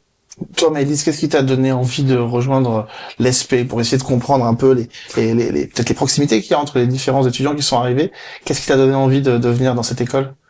Déjà, la grande différence avec la fac, le fait qu'on soit beaucoup moins nombreux et que donc il y a forcément un accompagnement, mais ça, je crois que on l'a déjà dit. Oui, mais c'est intéressant de le dire et de le répéter parce que on sent que vous venez chercher une forme pas de sécurité, mais en tout cas de cocon pour apprendre de manière plus confortable. On appelle ça le cadre à la contenance en psychologie. Si vous voulez savoir. Oui, merci. Mais c'est ça que vous venez chercher, c'est important, c'est de se sentir mieux, d'être moins nombreux et d'être considéré peut-être. Oui, voilà, d'être plus accompagné et de se sentir soutenu. Et vous avez t'as trouvé ce que tu voulais au sein de cette école? Depuis que je suis arrivée, en fait, je connaissais pas grand-chose forcément vu que je suis en première année. mais j'ai découvert beaucoup et j'ai envie de faire plein de choses. L'enseignement, ça m'intéresse, la recherche, ça m'intéresse, beaucoup. T'as envie de tester plein de choses. C'est ça, c'est ce qui est la force aussi de l'école, avec la mise en place de cette pratique dès le départ. Et ça, c'est important. Et parmi ton programme, alors tu t'es dit, je vais en plus faire du bénévolat. Qu'est-ce que tu fais exactement et comment ça s'intègre dans ta formation personnelle et puis au sein de l'école même? Alors, mon bénévolat, je le fais au sein d'une structure qui s'appelle VMEH. Ouais. Et donc, c'est une association qui fait qu'on va rendre visite à des personnes dans les maisons de retraite, les EHPAD et les hôpitaux pour venir leur donner un peu de vie parce que c'est des personnes qui sont très isolées, qui ont besoin d'accompagnement. Et donc, on est là pour ça, pour qu'elles se sentent écoutées et qu'elles aient une présence. C'est des moments très très difficiles. C'est vrai qu'on parle on a parlé de plein de typologies de gens auxquels on peut être confronté quand on est psychologue, mais c'est vrai que les personnes qui sont personnes âgées, voire même des fois très âgées, qui sont en fin de vie pour certains, qui approchent et qui se posent plein de questions. C'est un accompagnement particulier, j'imagine, pour ces personnes-là aussi. Bah c'est une spécialité en psychologie qui se développe de plus en plus avec l'évolution de la pyramide des âges. Il y a beaucoup plus de demandes pour l'accompagnement aux personnes âgées qu'il y en avait il y a 30 ans, c'est assez évident. Hein. Oui, c'est une spécialité très dure, humainement difficile à vivre, qui renvoie aussi en général le psychologue à sa propre mort, donc ou aussi à du vécu qu'on peut avoir avec ses parents, ses grands-parents. Donc c'est quelque chose qui est peut-être difficile quand on est jeune, mais d'un autre côté c'est une très bonne expérience justement pour se poser tôt des questions fondamentales sur sa posture. Mais c'est dur, hein, la psychologie, c'est pour le coup, on prend cet exemple-là, mais il y a, je préférerais encore bosser avec ce type de public-là, que par exemple bosser en néonat, qui est un public encore plus difficile. Donc, vous avez beaucoup de publics très très difficiles. Après, c'est pas forcément difficile pour tous les individus. Il faut aussi avoir la congruence, donc l'honnêteté personnelle, de savoir quels individus on peut prendre en charge sans que ça impacte trop négativement, ou voire pas du tout négativement le professionnel. Et alors, ça impacte ou pas au quotidien? Parce que tu parlais du fait que, évidemment, tu savais pas encore bien te confronter à tous ces éléments parce que tu es en première année, tu es jeune, tu es en première année, quand on se prend de plein fouet ces histoires, ces parcours, ces gens qui parfois sont là, parfois conscients, parfois pas conscients, mais enfin quand même, ils sont dans des situations où ils ont besoin d'être entendus et écoutés. Comment on reste sur ses deux pieds après? Bah forcément il y a derrière un gros travail de prise de distance parce que on a envie de s'attacher à ces personnes, elles nous racontent des choses difficiles, etc. Mais ça nous permet d'être vraiment pour une première fois confrontés et donc c'est très constructif et ouais. C'est dur quand même, ça Oui. prend un moment, ouais. C'est difficile parce que aussi c'est des personnes qui ont pas la joie de vivre, on peut le dire. Qui sont beaucoup à broyer du noir et elles parlent beaucoup de la mort et il faut être confronté à ça, c'est sûr. Surtout que c'est souvent dans des établissements où ces gens-là savent que malheureusement quand ils y rentrent souvent c'est pour y finir leur vie.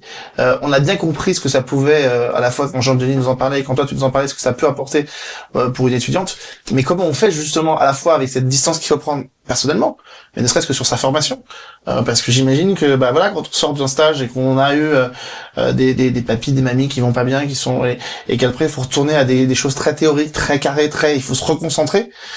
Comment on fait? On fait, voilà. Y a pas le choix. Bah oui, on s'adapte.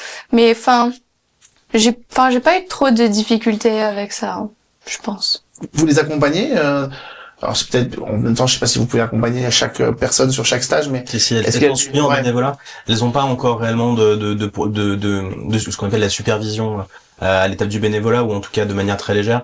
Mais il y a un accompagnement, hein, bien sûr, dès qu'on les envoie sur un lieu de stage ou avec un public difficile. Voilà, le bénévolat est une entrée paradoxalement relativement douce dans le suivi et être confronté vraiment aux populations cliniques traditionnelles. Et on disait tout à l'heure, Maud, mais même tout à l'heure avec nos autres étudiantes, que elles sont rentrées dans cette école, elles ont découvert des choses qu'elles ne soupçonnaient pas avant.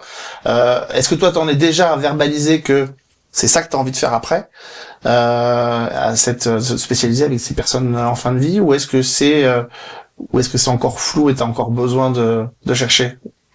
Alors moi, je me suis orientée vers ce type de bénévolat pour découvrir le monde des personnes âgées. mais c'est pas un type de population avec lequel j'aimerais travailler plus tard. Moi, ce qui m'intéresse, ce serait plutôt les enfants ou les adultes, mais je suis pas fermée à cette idée non plus. Mais ça m'a appris beaucoup de choses, mais ça m'a aussi appris que j'ai pas forcément envie de travailler avec. Oui, c'est cette expérience-là qui t'a montré que ça pouvait être compliqué de faire ça pendant 40 ans de sa vie, quoi. Oui, c'est sûr. Ouais.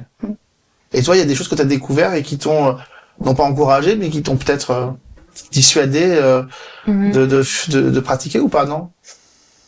C'est vrai que d'en apprendre un peu plus sur la clinique de l'adolescent, notamment par, on va dire, la pratique, parce qu'on a fait des simulations d'entretien, ce qui est quand même assez important lors de nos cours. C'est une population qui ne m'avait jamais forcément intéressée, entre guillemets, et c'est vrai que le fait d'allier de la pratique et d'être forcément aussi un petit peu plus à l'aise en entretien, en tout cas en exercice d'entretien, je me suis dit ok, pourquoi pas, ça peut être intéressant à creuser, pourquoi pas. Et puis elles ont encore pas fini leurs études, elles peuvent encore découvrir plein d'autres choses.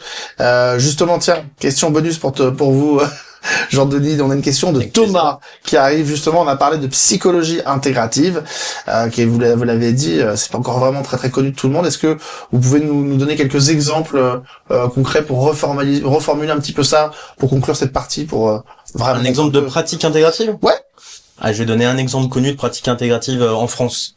En France, on a beaucoup d'analystes, alors qui sont psychologues ou qui sont psychanalystes, qui donc du coup on va dire une base théorique très psychanalytique, freudienne, lacanienne, et qui se sont aperçus que en fait il était très pertinent d'inclure le côté prescriptif, suivi, cadre des TCC, voire parfois psychoéducation. Donc c'est très fréquent par exemple de voir des analystes introduire vraiment on pourrait dire des modules, ou en tout cas des moments ou une méthodologie psychoéducative à l'intérieur des analyses qu'ils proposent. Et ça, donc du coup, c'est une forme de mariage peut-être étrange, mais très fréquent en France, entre les thérapies cognitivo-comportementales et l'approche psychanalytique. Voilà Thomas, la réponse de Jean-Denis. N'hésitez pas à continuer à nous poser des questions. Il nous reste encore quelques éléments que nous allons aborder. Merci beaucoup en tout cas à toutes les deux d'être venues. Et puis bon courage évidemment pour ce stage si précis et si particulier, mais en même temps si nécessaire. Parce que c'est vrai que ce sont des gens comme tous les autres d'ailleurs, mais qui ont besoin d'un accompagnement spécifique et particulier. On va continuer à recevoir d'autres intervenants. Évidemment, je ne vous le dis pas, mais vous restez avec nous. Dina va nous rejoindre dans un instant, suivi d'une autre étudiante, mais on va voir un nouveau reportage qui va nous parler justement de la pédagogie appliquée sur le terrain. L'alternance, les stages, la simulation ou encore les pratiques pro, c'est une vraie particularité de l'ESP et on va vous aider à mieux le cerner dans le reportage qui suit. On revient juste après.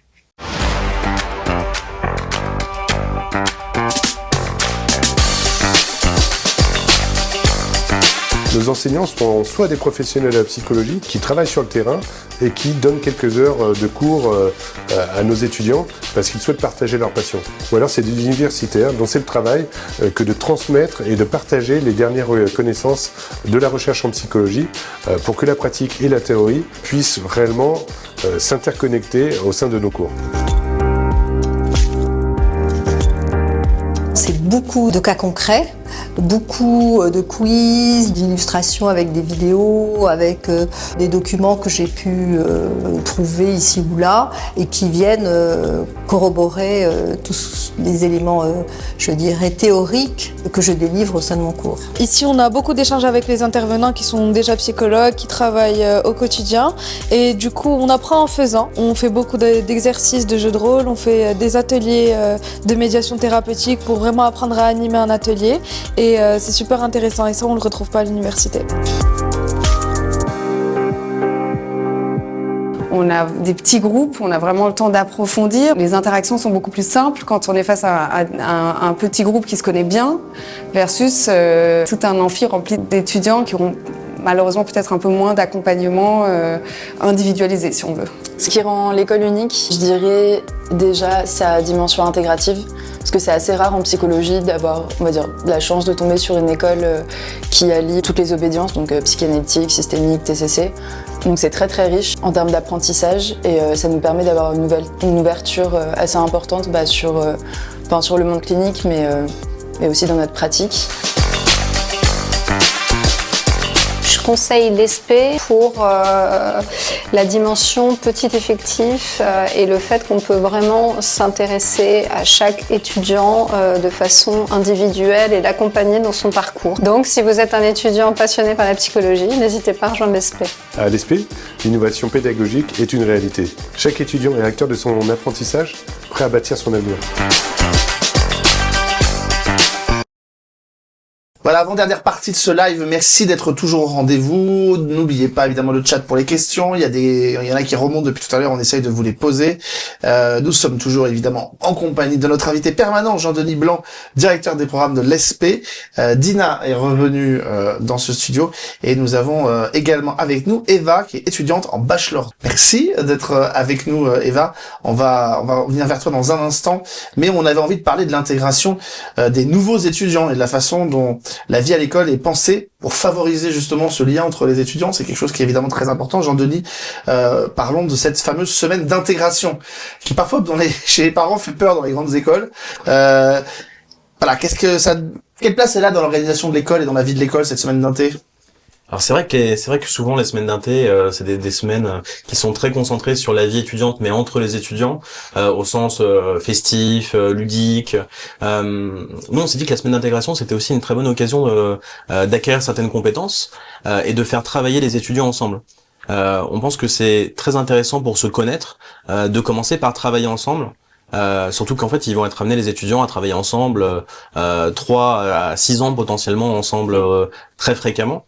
Donc voire même partir à l'étranger comme on l'a vu avec Dina tout à l'heure. Effectivement, dans le cas des masters, parfois même partir à l'étranger ensemble. Donc on s'est dit que c'était une bonne idée. Alors ça n'empêche pas d'inclure les parties festives, BDE classiques, mais en fait c'est un tout. À la fois leur apporter des compétences, leur expliquer le fonctionnement de l'école et les faire travailler ensemble. Par exemple, cette année, on a travaillé justement au fait de créer des nouvelles associations.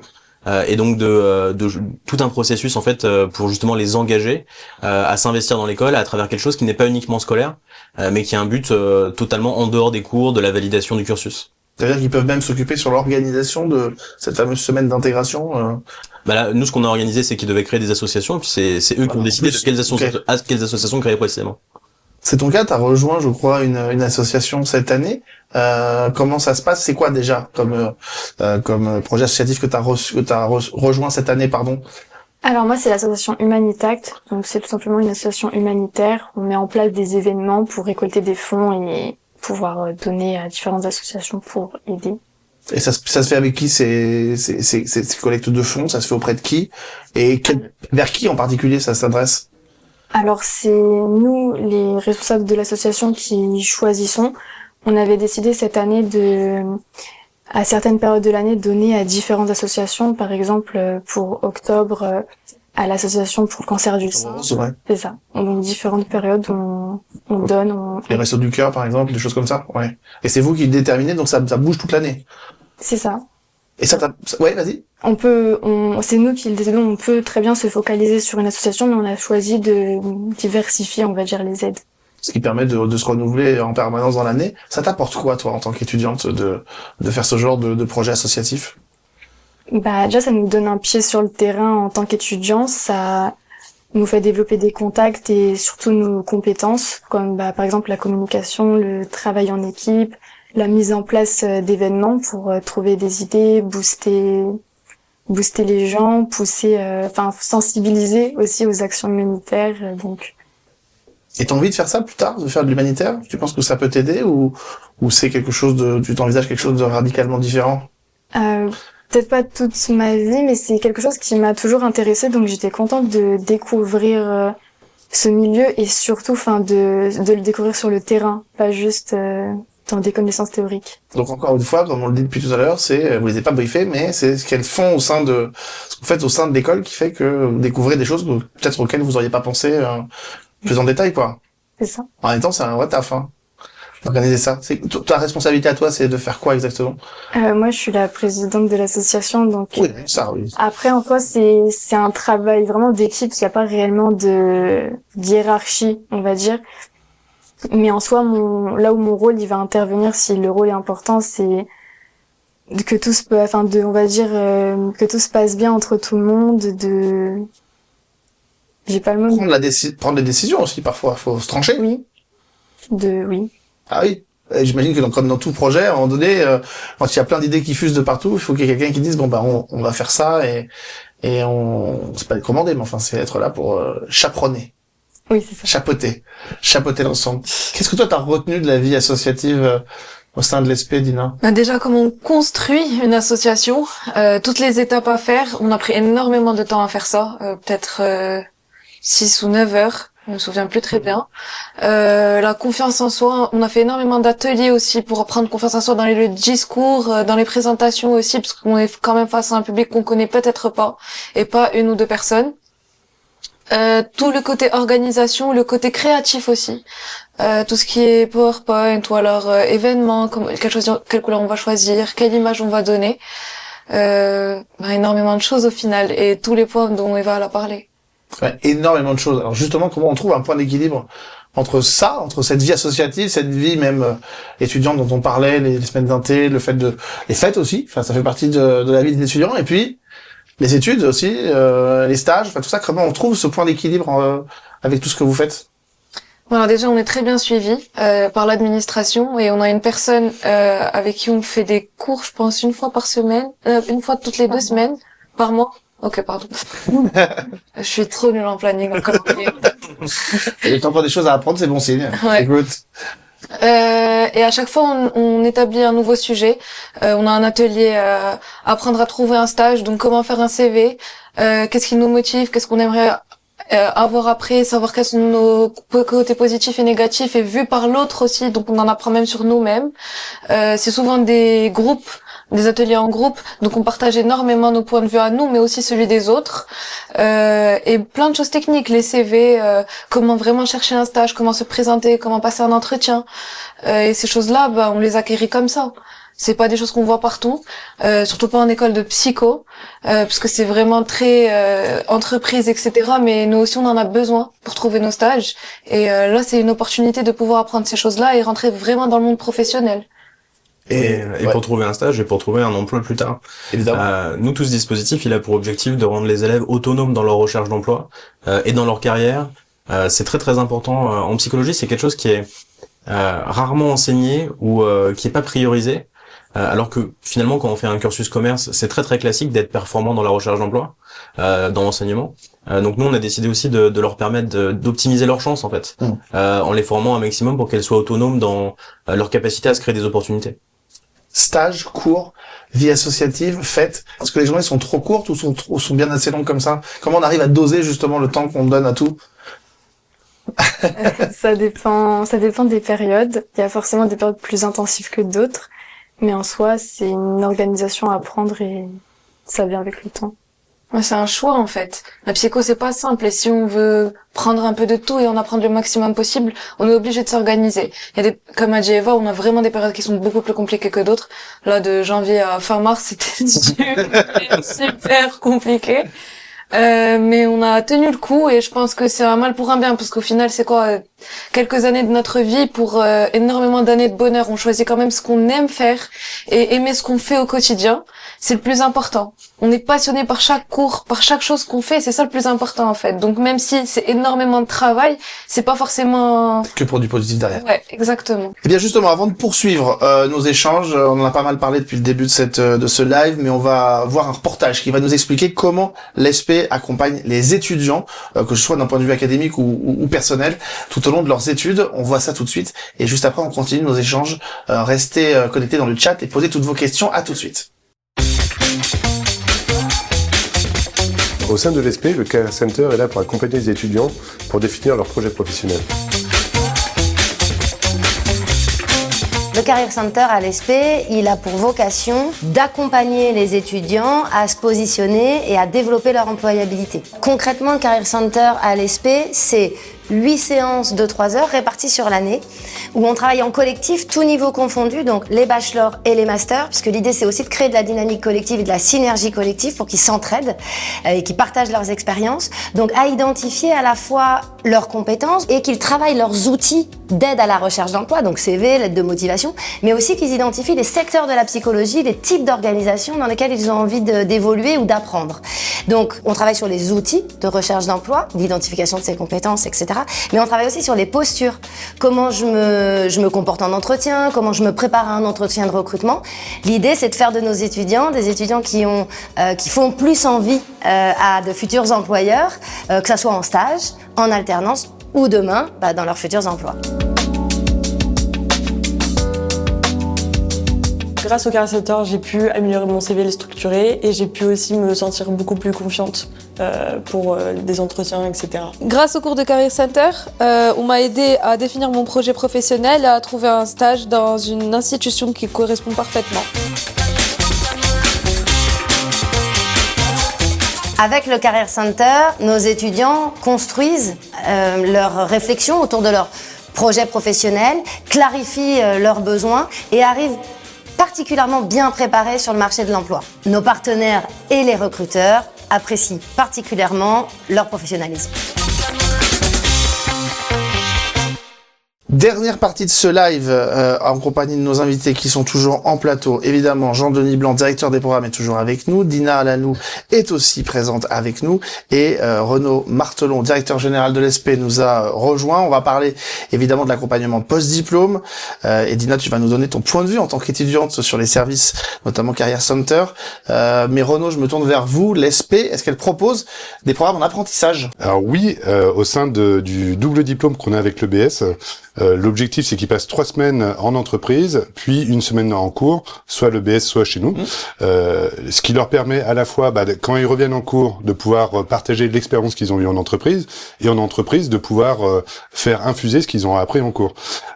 Donc c'est vraiment le gagnant-gagnant. Et l'intérêt aussi de l'apprentissage, c'est que du coup, les frais de scolarité sont pris en charge par l'employeur. Donc c'est intéressant à ce niveau-là, d'autant plus que les salariés, les étudiants sont aussi salariés et perçoivent du coup un salaire qui est un pourcentage du SMIC, mais qui est un vrai salaire. Et pourquoi pas une porte d'entrée vers une entreprise pour après les études, ce qui est quand même pas négligeable. Jean-Denis, je parlais tout à l'heure dans le petit intro de ce fameux Career Center. D'abord, est-ce qu'on peut juste définir ce que c'est en 2 mots? Et puis, ça offre quel type de service aux étudiants pour les aider dans leur parcours pro, soit des stages ou de la recherche d'emploi d'ailleurs? Le Career Center, pour être très très simple, c'est un ensemble de programmes qui visent à la professionnalisation des étudiants. Voilà. Donc cette professionnalisation, elle passe par de la formation, de la mise en situation, de l'entraînement, de l'apprentissage de méthodes, etc. Donc on va dire c'est la compréhension classique d'un Career Center au sens ressources humaines de l'entreprise, quoi. Donc et ça les accompagne, c'est là qu'on peut trouver son apprentissage, les stages dont on parlait tout au long du... Et surtout on devient autonome dans sa recherche de stage et d'emploi. En fait, on apprend comment plus tard dans sa carrière professionnelle, réussir à réellement être autonome et à pouvoir soi-même se créer des opportunités. Vous les accompagnez au quotidien? Oui, vous voulez peut-être ajouter quelque chose? Oui, notamment on les forme à passer un entretien. C'est-à-dire que passer un entretien, eux, ils auront été formés à faire passer des entretiens. Et c'est pas la même chose de faire passer et de passer. Mais aussi d'avoir un profil LinkedIn, d'avoir un CV, une lettre de motivation. Et même dans la recherche d'emploi, quelle est la bonne stratégie? C'est je réponds juste à une annonce, ou est-ce que j'essaie de mobiliser mon réseau pour trouver l'offre d'emploi ou l'offre de stage qui me correspond? Comment on arrive à se faire connaître, même maintenant, est-ce qu'on peut utiliser les réseaux sociaux pour se faire connaître auprès des employeurs? Il y a tout un tas de stratégies qui leur permettent d'être mieux vus par les employeurs et du coup de pouvoir trouver les opportunités qui leur ressemblent, en tout cas qui correspondent à ce qu'ils souhaitent faire. Et pas simplement des réseaux sociaux auxquels on pense comme LinkedIn, qui sont des réseaux très professionnalisants, mais peut-être aussi tous les autres auxquels notamment la jeune génération a accès. Toi Dina, je crois que tu as eu l'occasion d'utiliser les services du Career Center. Comment ça t'a aidé dans ton parcours? Alors en fait, déjà dans l'approche du CV, etc., on pense que c'est parfait quand on l'a fait une première fois, alors que pas du tout. Donc on revoit un peu tous les points, on voit vraiment ce qui est important, ce qui ne l'est pas. Dans la recherche de stage, parce que c'est ce sur quoi nous sommes vraiment concentrés maintenant, la technique un peu et voir un peu autour de nous les connexions et les réseaux qu'on a autour de nous, c'est très important. Parfois on est un peu timide, mais là ça nous pousse vraiment à poser des questions et à trouver justement des réponses auprès de gens qu'on connaît déjà. Ça a été le cas pour moi et pour plusieurs personnes. pour mon futur stage et aussi pour les entretiens en fait. On nous a appris en fait que c'est un donnant-donnant et qu'on n'est pas forcément dans une hiérarchie moins bien que la personne qui va nous employer et qu'on peut vraiment apporter des choses. Donc c'est vraiment des choses qu'on apprend et qui nous donnent confiance en nous et qui nous poussent à aller vers ces choses-là, parce que quand on est vraiment dans le théorique et dans l'école, c'est vraiment comme une sorte de cocon dans lequel on est à l'aise, et pour sortir de tout ça, c'est un peu compliqué en tant qu'étudiant, et justement ça nous booste à aller vers ces choses-là et c'est très impressionnant.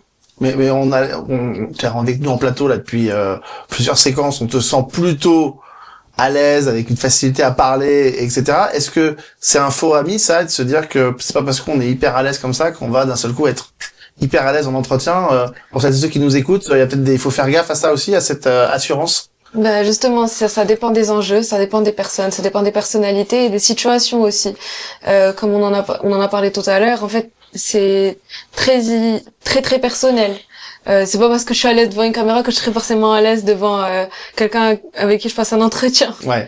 Et ou alors juste envoyer un mail. J'ai beaucoup hésité pendant plusieurs semaines à envoyer un mail à un de mes professeurs pour pouvoir avoir des petites portes ouvertes vers un stage, et on m'a poussé à faire ça, et aujourd'hui j'ai eu la porte qui s'est grande ouverte à moi. Donc il faut faire attention à ces certitudes et il faut toujours être capable de se remettre en question. Il faut s'affirmer aussi, et on apprend vraiment ça. Vous parliez tout à l'heure on parlait d'apprentissage, on parlait aussi de stage, comme disait Dina. Est-ce qu'il y a un accompagnement spécifique pour le premier stage, nous demande Camille, dans les questions qui viennent? Alors, si on a des stages auprès de nos enseignants ou auprès de nos partenaires, forcément, on les partage. Mais parfois, les étudiants ont des envies qui sont très spécifiques. Moi, je me rappelle d'une étudiante qui voulait un stage en thérapie équine. C'est pas forcément un stage qu'on trouve facilement, qu'on a dans la poche. Donc là, on leur apprend plutôt à se dire, vous avez envie de travailler avec les chevaux, comment on fait pour essayer de trouver le stage. Voilà, comment on fait pour approcher un lieu de stage qui nous fait rêver. Et ça, c'est important. Mais est-ce qu'un stage qui nous fait rêver est forcément un bon stage? C'est ça aussi la question qu'il faut se poser. Et il y a beaucoup de questions auxquelles vous aidez et vous accompagnez les étudiants pour avoir la bonne réponse. Oui, aussi, c'est une stratégie sur le long terme. Si à la fin, on veut travailler auprès d'enfants, par exemple, il faut essayer d'avoir des stages qui sont forcément en lien avec la population qu'on va viser. Et on peut le faire de différentes manières.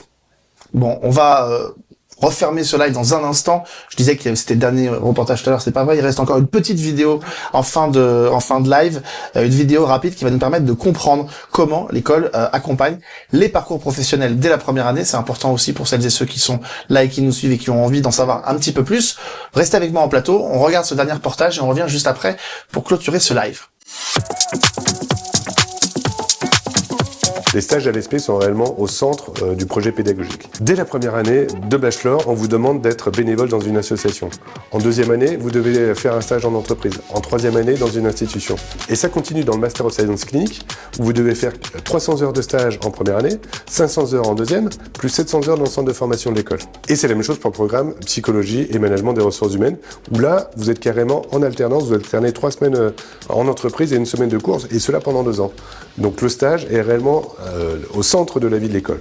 Et pour ça, nous vous accompagnons notamment via le Career Center. Cette expérience professionnelle est vraiment importante pour nous à l'ESP, à la fois pour que vous développiez vos compétences, mais aussi pour que vous mettiez un pas dans le monde de la vie professionnelle et que vous puissiez choisir la carrière qui vous convient. Je sais que justement, ils proposent beaucoup plus d'heures de stage que dans un master classique, parce que du coup, ça se passe en 3 ans. Et donc, du coup, cet aspect-là est, je trouve, primordial, parce que déjà, pour savoir où aller plus tard, quel secteur, c'est beaucoup plus pratique quand on a fait un stage. Et c'est même beaucoup plus enrichissant, c'est là qu'on se forme le mieux, plutôt qu'en cours théorique. L'ESP entretient des partenariats avec des entreprises de divers secteurs d'activité, ce qui permet à nos étudiants d'accéder à un large éventail de débouchés professionnels. Ces collaborations renforcent l'employabilité de nos étudiants dès la fin de leur cursus. Les stages sont au cœur de notre parcours à l'ESP. Et donc, grâce à ces expériences, j'ai pu mettre en pratique tout ce qu'on nous a appris ici et élargir mon réseau de contacts grâce à l'ESP. On arrive au terme de ce live. D'abord, merci à tous de nous avoir d'avoir participé à ce rendez-vous, d'avoir posé vos questions. Je vais me tourner vers Dina parce qu'elle est quand même très à l'aise dans ce studio, donc on va lui laisser le mot de la fin parce que finalement, les étudiants qui sont dans le live, les parents qui sont dans le live, c'est bien d'avoir un dernier mot consacré par une étudiante. Un petit mot pour finir ce rendez-vous. Rejoignez-nous à l'ESP justement si vous voulez être vous-même, apprendre à être vous-même et apprendre à connaître les autres, avoir de l'empathie. Et partir éventuellement s'exprimer à l'étranger. On soutient encore une fois, bravo à tous ces étudiants qui sont là et notamment à Dina qui partira l'année prochaine en Colombie grâce à l'ESP. Merci aux équipes techniques qui ont permis à ce live de se faire, aux équipes qui sont dans le chat et qui suivent vos questions, aux équipes de l'ESP qui étaient présents avec nous aujourd'hui ou qui sont à distance pour suivre ce live. Merci aux équipes qui ont permis la fabrication de cette émission. Merci à tous de nous avoir suivis. Merci à vous d'être venus dans ce studio. Et puis n'oubliez pas, surtout, si vous êtes là encore une fois dans le live, il vous reste une dizaine de minutes pour poser vos questions. Donc n'hésitez surtout pas. Je suis sûr que vous en avez encore plein à poser. Les équipes sont là pour y répondre. Merci à tous de nous avoir suivis et à très bientôt.